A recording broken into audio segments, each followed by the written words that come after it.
আমি আজকে নিয়ে আসছি অনেকগুলো রান্না, কারণ আমার বাসায় মেহমান আছে অনেক। আমি এখানে প্রথমে করব ইলিশ মাছ ভুনা করব। আমি প্রথমে তেলে পেঁয়াজটা দিয়ে একটু ভাজা ভাজা করে নিচ্ছি, আর এই যে সব মশলা দিয়ে দিচ্ছি।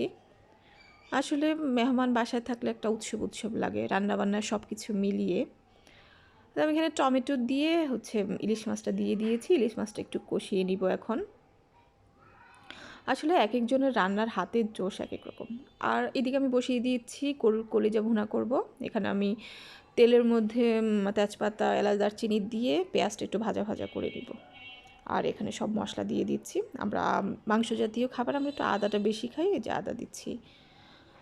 তো আসলে যেটা বলছিলাম, এক একজনের হাতের রান্নার জোশ এক এক রকম। দেখা যাচ্ছে সেম জিনিস আরেকজনেরটা দেখে আমি সেমভাবে করছি, হয়তো তারটা বেশি মজা হচ্ছে, আমারটা ওইরকম মজা হচ্ছে না। এটা আমি একটা উদাহরণ বললাম। ওই যে বলে সবার হাতের জোশ এক রকম না। আর আমার মতে আম কেউ আশা করে কোনো কিছু রান্না করলে সেটা যেরকমই হোক, ভালো হোক মন্দ হোক, এটা নিয়ে সমালোচনা করা আসলে উচিত না। তো এই তো আমি কলিজার সব রান্নার জন্য সব মশলা দিয়ে দিয়েছি। এখানে এখন আমি মশলাটা একটু কষায় নিব। কষায় নেওয়ার পর এখানে যখন তেল উঠবে মশলা থেকে, তখন আমি এই যে কলিজাটা দিয়ে দিচ্ছি। আমার ইলিশ মাছটাও প্রায় হয়ে গেছে। আমি কাঁচামরিচ দিয়ে যে একটু ধনেপাতা দিয়ে নামিয়ে ফেলছি। কলিজা ভুনাও হয়ে গেছে। আর আমি এখন করব শাক ভাজবো। এখানে লাউ শাক, সিম আলু দিয়ে ভাজবো। এটাকে সিদ্ধ করে নিছি, এখন আমি বাগার দিব। এখানে আমি পেঁয়াজ, মরিচ দিয়ে বাগার দিব, সাথে একটু রসুনও দিয়েছি।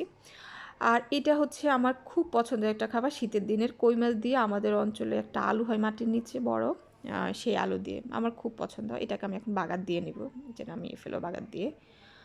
আর এদিকে করব চিকেন বিরিয়ানি করব। এটা বাচ্চাদের জন্য। এই যে আমি প্রথমে চিকেনটা রান্না করতেছি। খুব বেশি মশলা দিব না, একটু সাদামাটায় রান্না করব বাচ্চাদের জন্য। তারপর চিকেনটা দিয়ে চিকেনটা কষাই নিব।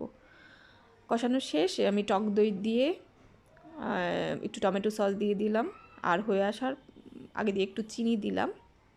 তারপর এই যে আমি পোলাও চাল ধুয়ে রাখছি, পোলাওটা বসায় দিব চিকেন বিরিয়ানির জন্য। আমার রান্নার সব মোটামুটি শেষ। আমি যে হওয়ার আগে দিয়ে একটু দুধের গুঁড়া দিয়ে দিই, এটা দিলে একটু মজা হয়। তো আমার রান্না প্রায় শেষ। দেখা হবে আমার নেক্সট ভিডিওতে। আল্লাহ হাফেজ।